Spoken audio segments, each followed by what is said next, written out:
बिस्मिल्लाहिर्रहमानिर्रहीम। उम्मत मुसलमा की एक बहुत बड़ी बदनसीबी है कि ये फ़िरक़ों के अंदर बढ़ गई है। असल में इनके अकायद के अंदर ख़राबी आई है, तब ये फ़िरक़े बने हैं।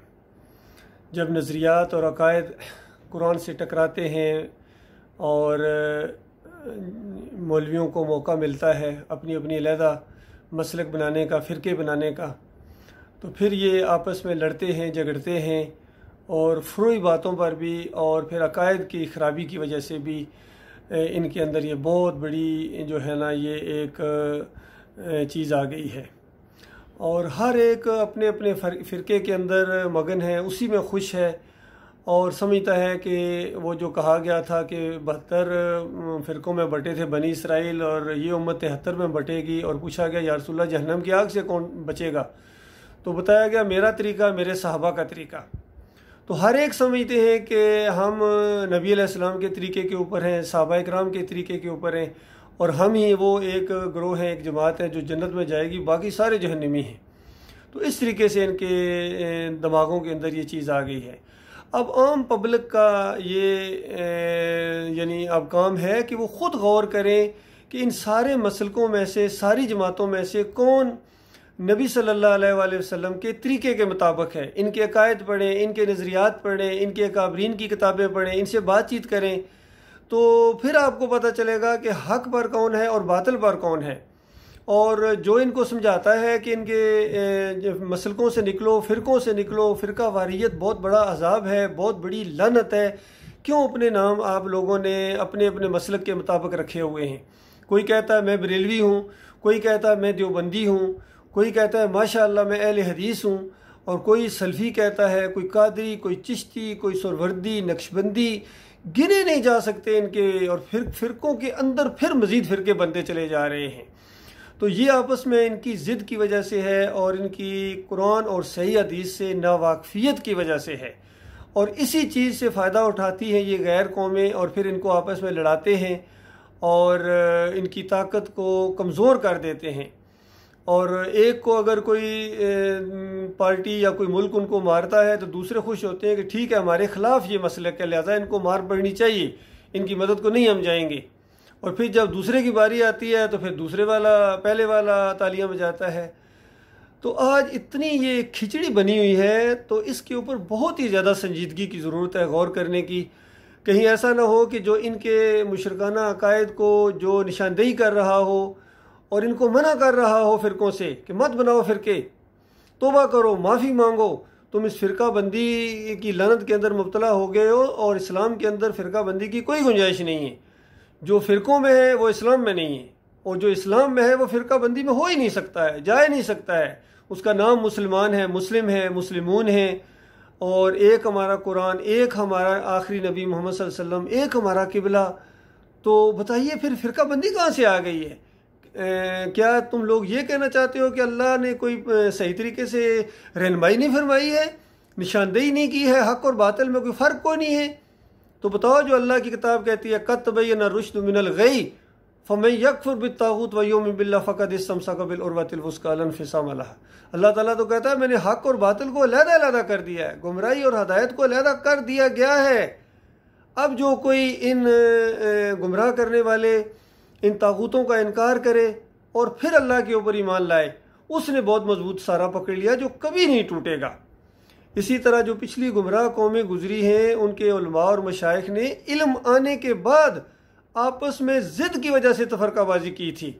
हर मौलवी, हर आलम अपनी पगड़ी और नाक का मसला समझता है और अपनी तौहीन समझता है कि कोई बात अगर उसको समझा दी जाए कि ये बात इस तरह नहीं बल्कि इस तरह बात है, तो अब अपनी उसकी नाक का मसला बन जाता है, उसकी मूछ का मसला बन जाता है। और तौहीन समझता है कि मेरी बेइज्जती हो जाएगी अब मैंने अगर ये बात मान ली कि मैं हार गया। हालांकि इसको होश नहीं है कि चंद दिनों का ये मामला है। अगर अपनी अना की वजह से तुम एक गलत मौक़िफ़ के ऊपर डट जाओगे तो उसका अंजाम क्या निकलेगा? दीन इस्लाम को तो, यानी जो असली दीन इस्लाम है, उसको तो कोई नुकसान नहीं पहुंचेगा। नबी अलैहिस्सलाम या सहाबा इकराम को तो कोई नुकसान नहीं पहुंचेगा, और अल्लाह को तो बहरहाल कोई नुकसान नहीं पहुंच सकता है। नुकसान तो तुम्हारा होगा, तुम्हारी जान जहन्नम की आग में जलेगी, तुम्हारे बीवी बच्चे जहन्नम की आग में जलेंगे, तुम्हारे मरीद और तुम्हारे जो फॉलोअर हैं कल तुम्हारे ऊपर लानतें भेजेंगे, हमेशा हमेशा उसी लानत के अंदर रहोगे। ये ज़्यादा बेहतर है या आज थोड़ा सा ये है कि अपने नफ्स को अपने ताबे करो और सही बात जब सामने आ जाए तो अल्लाह से तौबा इस्तिग़फ़ार करो, लोगों से भी माफ़ी मांगो कि लोगों मेरे भाइयों, मैं ये पहले बात गलत बताता रहा हूँ स्टेज से, अब मुझे बात समझ में आ गई है, अब मुझे पता चल गया है कि अल्लाह अकेला माबूद है, वही हमारा दाता है, वही हमारा दस्तगीर है, वही हमारा मुश्किल कशा है, हाजत रवा है, गरीब नवाज है। सिर्फ उसी को हम पुकारेंगे, उसी की बंदगी करेंगे, उसी के सामने रुकू और सजदे हैं। तमाम नबियों ने यही तालीम दी है, यही कुछ करते रहे हैं, तो हम आपस में क्यों बिखरे हुए हैं? तो ये चीज़ तो वो कर सकता है अभी, लेकिन अफसोस ये है कि बहुत कम लोगों को ये तौफीक मिलती है। इसी तरह नबी सल्लल्लाहु अलैहि वसल्लम की मुखालफत जिन यहूदो नसारा के उलमा ने की थी, अक्सरियत बहुत बड़े बड़े उलमा थे और बहुत थोड़े थे जिनको ये तौफीक मिली। चंद एक दो या चार इस तरह ज़्यादा से ज़्यादा जो उलमा में से थे और उन्होंने हक बात को समझने के बाद इसका साथ दिया था, वरना अक्सरियत जो थी वो मुकाबले के ऊपर उतर आई थी। यही मामला आज भी है। तो ये एक बहुत बड़ी बात है, कहीं ऐसा ना हो कि जो इनको मसलकों से और फ़िरका वारियत से मना कर रहे हैं, आप लोग उनको कहना शुरू हो जाएं कि ये भी फ़िरका वारियत की बात करते हैं। मिसाल के तौर पर अगर किसी को मना किया जाए कि देखो ये अल्लाह के अलावा दूसरों को मदद के लिए पुकारना, जिस तरह या अली मदद पुकारते हो, या रसूल मदद पुकारते हो, या गौस मदद पुकारते हो, फिर उनके नाम की नजर न्याज़ें करते हो, तो ये शिरक है। ये शिरक है, ऐसे तौबा करो, माफ़ी मांगो। तो ज़ाहिर बात है जो करते हैं, जो मसलक इसके अंदर मुब्तला है, उनको तो तकलीफ होगी, वो तो जुलूस निकालेंगे, वो तो शोर मचाएंगे, और फैसला कौन करेगा? तो फिर जो उनको मना करने वाले हैं, जो हक बात के ऊपर है, हक अकीदे के ऊपर है, फिर उनको कहा जाता है आप भी फ़िरका वारियत फैला रहे हैं जी, आपकी वजह से लोगों को जज्बात मजरू हो जा, आप इस तरह की बातें ना करें जी, आप इस तरह की बातें पब्लिक में ना करें, अमना अम्मा को ख़तरा है। ये जो आप चौकों में खड़े हो जाते हैं, बाज़ारों में खड़े हो जाते हैं, बसों में, ट्रेनों में, और जहाँ मौका मिलता है पब्लिक प्लेसेस के ऊपर भी आप लोगों को पुकार पुकार कर कहते हैं लोगो इलाहुकुम इलाहुन वाहिद ला इलाहा इल्ला हुवा रहमानुर रहीम, तुम्हारा इलाह, तुम्हारा माबूद एक अल्लाह है, उसके अलावा कोई और माबूद नहीं है। ये फ़िरकों से निकलो और शिरक से तौबा करो, तावीज़ गंडे से तौबा करो, मसलक परस्ती से तौबा करो और एक प्लेटफॉर्म के ऊपर जमा हो जाओ, इसमें तुम्हारी ताकत मजबूत होगी। तो बताइए, इससे अगर अमन आमा को ख़तरा है या इसकी वजह से अगर कोई टेंशन पैदा हो जाती है, लड़ाई झगड़ा शुरू हो जाता है, तो ये तो वो मुबारक झगड़ा है जो हर दौर के अंदर, फिर अंबिया देखिए, अंबिया के दौर में लड़ाई झगड़े हुए थे या नहीं हुए थे? क्या अंबिया ने अपने साथियों के साथ मिल के काफिरों और मुशरिकों के साथ जंगें नहीं लड़ी थी? उनके कुफ्र और शिर्क की निशानदेही नहीं की थी? तो अगर ये निशानदेही करना ही अगर फ़िरका वारियत को फैलाना है, तो फिर बताओ अंबिया क्या करते रहे हैं, अंबिया के साथी क्या करते रहे हैं, फिर जंगे बदर क्यों हुई थी, फिर जंगे ओहद क्यों हुई थी? इन सारे मराइल से आपको गुजरना पड़ेगा और अपनी आंखें खोलना पड़ेगी, हक और बातिल की पहचान आपको करना पड़ेगी। ये मैं इसलिए इसके ऊपर जोर दे रहा हूँ क्योंकि कई दफ़ा इस तरह का माहौल बन जाता है और पर्चा भी कट जाता है, कभी थाने में जाना पड़ता है, कभी कचहरियों में जाना पड़ता है, जेल में भी जाना पड़ता है, और वहाँ के ही हमारे अफसर होते हैं, एसी हो गया, डीसी हो गया, या एसएचओ साहब होते हैं, वो कहते हैं भाई आप इस तरह की बातें ना किया करें ना जी, तभी तो ये टेंशन पैदा होती है, भाई इस तरह की बातें ना करें, इनको शिरक से ना मना करें तो फिर हमेशा की आग में खुद जलें। ये हो सकता है? ये तो हमारे मालिक और खालिक का हुक्म है। ये तो आपकी भी अब आजमाइश है कि आपको पता होना चाहिए कौन हक वाले हैं और कौन बातिल वाले हैं, कौन इनको शिरक और कुफर से मना कर रहे हैं, फ़िरका वालों से मना कर रहे हैं, और कौन फ़िरका वारियत फैला रहे हैं। ये तो अब आपका फैसला है ना। इसी तरह हमारे फौजी भाई हैं बड़े लेवल पर, ये भी होता है फ़िरका वारियत ना करो जी, फ़िरका वारियत। तो इनको पूरी तरह पता होना चाहिए कि फ़िरके कौन है और फ़िरकों को मना करने वाले कौन हैं। इनको पूरी तरह मना किया जाए। जो भी अपने आप को कहता है कि मेरा देवबंद से तल्लक है, मेरा बरेलवियत से तल्लक है, मेरा जनाब अहले हदीसियत से तल्लक है, मेरा फ़लाँ जामे से तल्लक है, इस तरह की, फिर उनकी अकाबरीन ने जो शिरक व कुफर फैलाया उनकी अगर निशानदेही की जाए तो जिसको तकलीफ होती है, ये फ़िरका वारियत फैलाने वाले लोग हैं असल में। और जो खालिस कुरान के ऊपर अपना अकीदा रखने वाले और सही हदीस के ऊपर अपना अकीदा रखने वाले हैं और अपने आप को मुस्लिम कहलाते हैं, वो फ़िरका वारियत वाले नहीं हैं, वो तो फ़िरकों से मना करने वाले हैं। लिहाजा जितनी ये किताबें, बड़ी बड़ी किताबें लिखी हुई हैं, यकीन कीजिए लाइब्रेरियाँ भरी हुई हैं, उर्दू बाज़ार भरे हुए हैं, पूरी पूरी मार्केटें भरी हुई हैं इन्होंने जो अल्लाह की किताब के ख़िलाफ़ किताबें लिखी हैं। तो जितनी भी ये किताबें हैं मसलक परस्तों की, सारी की सारी किताबें ये दरियाबुर्द कर देनी चाहिए। सिर्फ कुरान हमारे लिए काफ़ी है, और सही हदीस जो कुरान की तशरीह में आई है, बुखारी रहमतुल्लाह अलैह है, मुस्लिम रहमतुल्लाह अलैह है, और जो हदीस की किताबें हैं सिर्फ वो होंगी। इसके अलावा जितनी इनकी किताबें हैं, वो फ्यूज़ युज़दानी हो, गुनियात तालिबीन हो, अनफासल आरफीन हो, कश्फुल माजूब हो, जो भी हो, हुज्जतुल्लाह अल बालिगा हो, ये सारी किताबें इनकी अकाबरीन के फतवे, मलफूजात हों, आला हज़रत की हों या अबू अल आला की हों या फ़लाँ की हों, जिन की ये किताबें अल्लाह की किताब के ख़िलाफ़ जहाँ जहाँ पाई जाती हैं, इनकी जो हमायत करता है वो सही मानों में फ़िरका वारियत फैला रहा है।